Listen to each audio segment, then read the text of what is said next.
Welcome back. David Lyon, Director of Electrification. That's probably a new title in most mining operations. But really what it means is I'm kind of the liaison between our operations folks and the technology providers. But enough about me. Oh, one last thing. This presentation has a lot of interactive elements to it, including an OPEX calculator. So if you want, this is a shameless plug, but if you go to at the test bench, I've actually posted this presentation already, and you can interact with it as we go. But what do I really want to talk about? I'm going to start the presentation and explain the significance of graphite in the lithium-ion industry. I also want to talk about what we're calling a practical approach to electrification. Definitely going to talk technology, our plans for 2020 plus.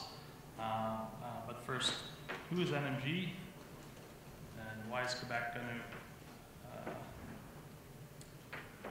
to be part of this movement with us? So, cautionary statement, I guess one point I'd like to add is there is a calculator in here, and it kind of has some generic variables in there. It doesn't necessarily correlate to the feasibility study that we've done.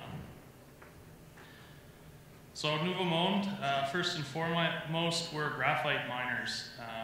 The group came from the only other major deposit, which is an MRS graphite deposit about 200 kilometers from our operation, which is very close to Montreal and Saint-Michel-des-Saints. About 2 years ago, when we were doing the pre-feasibility study, our CEO, Eric Dessonnier, I guess he had a bit of an epiphany in that if we're going to participate in the production of variable minerals for the battery and lithium-ion space, why can't we be part of that sort of social piece and the greater circular economy around lithium-ion batteries? So, as we've said, we want to be the first all-electric open-pit mine. That's a bit of an ambitious goal depending on where you're located, but I think some of the values of locating in Quebec is really going to allow it to happen. So, why do I say that? First of all, it's hydroelectric. We're right on the main corridor for Hydro-Quebec. We're only 13 kilometers off of the main line, so we have ready access to hydro. But not only do we have clean and cheap energy, but we actually have a government that's standing right next to us and saying that really they want to be part of the greater electrification process, because in Quebec it's actually creating jobs. Quebec's selling that excess hydro, so in fact, just last week there's a major announcement, major funding come from the Quebec government to one of the major players in electrification. But basically we have everything in that circle except for a major battery provider. So if any of the lithium-ion manufacturers are in this room today, I think Mr. Legault would be happy to talk to you. So quickly on graphite, we're actually already producing graphite. We have a small pilot plant. Graphite's kind of a funny mineral that way. Because it's going into some newer technologies, those technology providers, they actually they want to see the product and work with the product. So we're already pulling it out of the ground and running it through our pilot plant and sending it to lithium-ion battery and fuel cell providers. But just as an example, it's kind of talked less about in the lithium-ion space. But between 15 and 20% of NMC technology, that's a chemistry type, is actually made of graphite. So what's practical electrification? So we're miners first, and probably when we put together the feasibility, the ambition was to be way more involved with the OEMs and trying to really push the technology in a direction that we wanted to see it going. But then we realized that some of the sensitivities in that analysis we really couldn't affect, but what we could affect was the actual efficiency of the operation. We do have a greenfield operation, so we actually have the benefit of designing our mine to an extent to incorporate the new technologies. It's a rather small mine, actually. One other thing I wanted to point out is we're actually quite far down the path of selecting the partners from the electrification of the mining fleet. We're actually shortlisting now for the major haulage pieces, but there's a lot to come, and ultimately our goal is all electric by 2027, and there's a lot of bridging technologies that have to happen between now and then. So I spoke a little bit about that sensitivity analysis that we're conducting, or that we had previously conducted for the feasibility.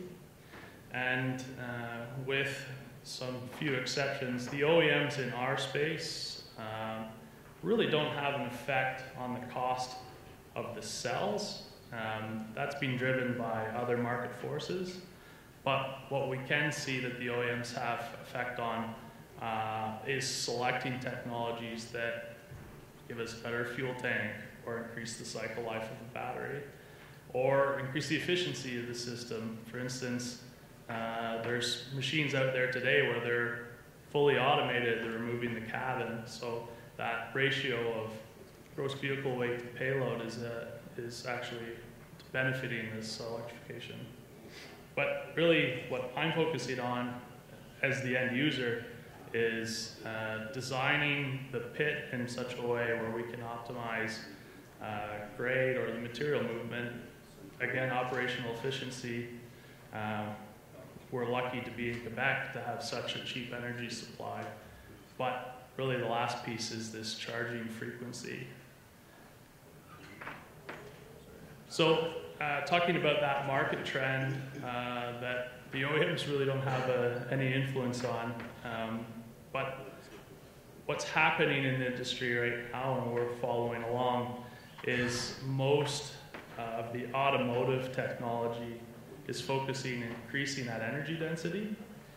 And together with that and creative design in removing those extra elements and cost in the path, we're actually seeing a trend that's showing a lower price in the technology. Now, I should caution that this graph is really representing the costs of automotive industry packs. We're seeing much higher pricing, mostly because in the OEMs, in this industrial space, they're actually designing for robustness, and there hasn't been as much design for the application like a Tesla, where they're actually burying a battery in the machine. So I touched on this a little bit, and it was about charging frequency, improving overall OPEX of a mine. And what I really mean by that is, in the context of purchasing batteries for a mine site, we can actually affect the life of a battery by charging within a narrower band of state of charge. So what we're seeing that's impacting even from our feasibility study, which was released just in October of last year, both a decrease in the cost overall of the batteries, but also methods to increase the life of those batteries. So here's my little calculator. It was actually, we did this work with a data science company called Plotly. This is just really down the street from us in Montreal. And this is focusing on the machinery that we use for our feasibility, and it doesn't necessarily represent the direction we're headed now. But what we were trying to look at the feasibility stage was at what cost a battery, and when I mean what cost a battery, I actually mean the lease cost. So looking at it as a battery as a service over its life. So there are a couple metrics here. Obviously, we can hope for better pricing, and over time hope that or watch for the energy density to increase. But really the only two elements that I can affect is, like I said, is increasing the actual cycle life of a battery, and then finally the work cycle. So the last line there is actually depicting how much energy it requires to drive a truck up, down a grade. So we're actually changing the overall path and direction and material movement to try to drive this number down.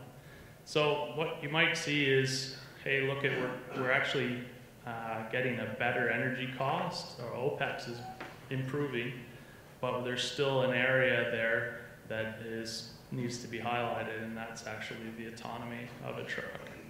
And that we actually see is still a bit of an issue, but on that same path of charging more frequently, charging every time you go to a dump, for instance, we're actually increasing that autonomy overall. So, like I said, the only things that we can affect as Nouveau Monde is really the planning. So this is just a picture of our, let's say, worst case pit, where we're moving mostly material uphill, and this is at year 5. So in our process, we're designing or using a dry tailings method in which beyond year 5, so at 2027, which is year 5, we'll actually be changing most of the material flow. So at next to that top soil pit is actually where we're going to have our mill. And the topography, this is a mountain, and phase 1 is at the bottom of the mountain. So after year 5, once we're moving waste to the top of that waste dump, we're actually going to be moving waste mostly downhill. So that's the major benefit of our operation that not everybody else has access to. So I zoomed through that pretty quickly. I do have a video, but I prefer actually to spend the last 5 minutes taking questions. And if you want to get into the video, it's also in French. Please be my guest.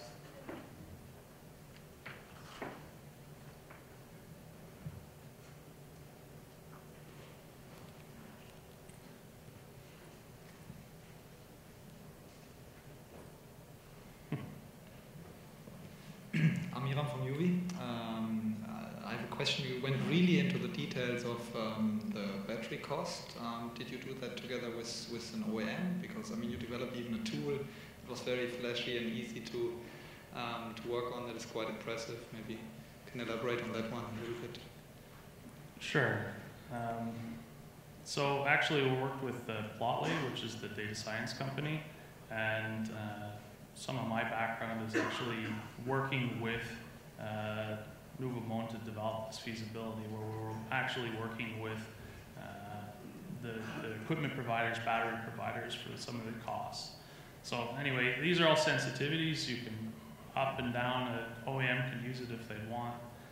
But the key point that you need from the OEM is actually the last line, which is actually the energy required to move the waste, which isn't a very difficult calculation. And ultimately, we have seen an operation where that number is actually 0 because they're moving all of the material downhill. So that's what we're working towards. Anybody else? Dave, what would you say has been the biggest challenge of this process, having gone through it? Yeah, so definitely the biggest challenge initially was for let's say the OEMs to take us seriously, in that they all have their own commercial strategies to roll out different types of technologies. But knowing that our site is located so close to Montreal, they can actually use it as a showcase, and the sheer volume of batteries and technology that we need, it's not a huge mine, so they're actually going to use it as a showcase, and you know, there's less risk on both sides. Is there any other questions, Dave? Hi, my name is Brazil. This is from Whittle Consulting. Do you have counterparts anywhere in the world? Mines that are partially electric or using partial solutions, like trolley assist and so on? Yeah, so we've obviously gone out and met with all the OEMs to go see some of their technologies that exist today that will fit our operation. But of course, one of the real benchmarks is the program that's up at Goldcorp. So I understand that's an underground mine, but it really gives you an indication on what the usage case is for electrification. As far as trolley assist goes, certainly that's something that gets put on the table, but oftentimes the question that I have is, at what percentage increase in performance of the batteries will we negate that major cost of a trolley? And I don't think we're that far off for our operation. Talking about other big operations, that's a different equation. There's just one question, Dave, from the online. Did you consider fuel cells as an option within the model? So we really didn't consider fuel cells. Obviously, our graphite could be sold into the fuel cell marketplace, but we don't really have, unless we went and established our own creation of hydrogen, we don't have good access to hydrogen at the site. We do have the cheap energy, so if that was something that the government of Quebec was interested in, well then maybe we would have a source. But on the other side, we're trying to reduce overall energy consumption, and to actually produce hydrogen and then use it at our mine site doesn't necessarily make sense when the battery technology actually is capable today.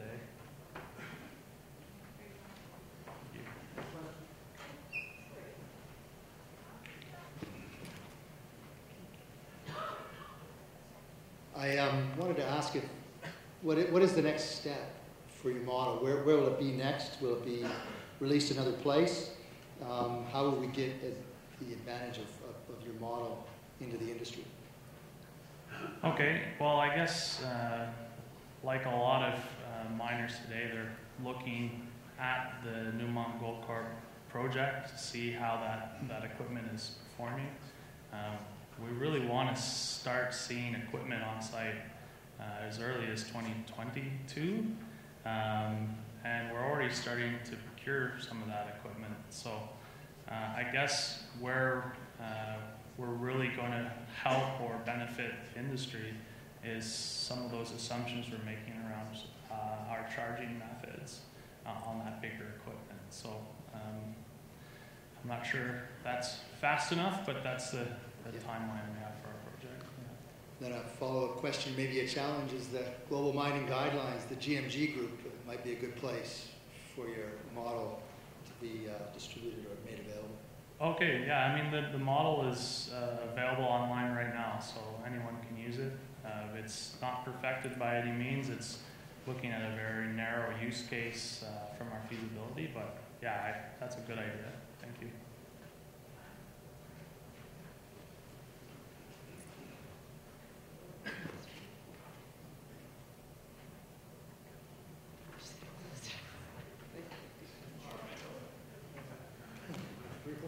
Hey, my name is Noel from Beyond Mining. Just one question. When you make the business case, did you consider, for example, to make the balance between making the trucks move faster or having more trucks in a mine to get to the number of tons hauled? Because it also has its effect on the power pattern of the battery and the lifetime of the battery. How did you go about it? Yeah, so you're right. we needed to think about speed. There are some limitations depending on the technology that we used, or the battery technology that we used, as far as power output. So it's not just what the electric motor is capable of doing, it's actually what the battery is capable of outputting. But in general, if I can remember the model exactly, we kept the speed to be about the same to try to match the diesel fleet that we had used for the pre-feasibility study. So it's a good point. You do need to consider different rates and rates of decay as well of the machinery. If you're going to operate it faster, that's something that might be pretty One good. last question. Was it my correct interpretation that when you show the slide of the planning, it was the scenario that you go empty uphill and load it downhill? Is that correct? Actually, that last line on the calculator will depict the energy throughput of the machine. So what I was showing was actually an uphill loaded at year 5. But at downhill, there's some regenerative action, but to what extent, that's where we get the information from the OEMs. Yeah. Thank you. Thank you.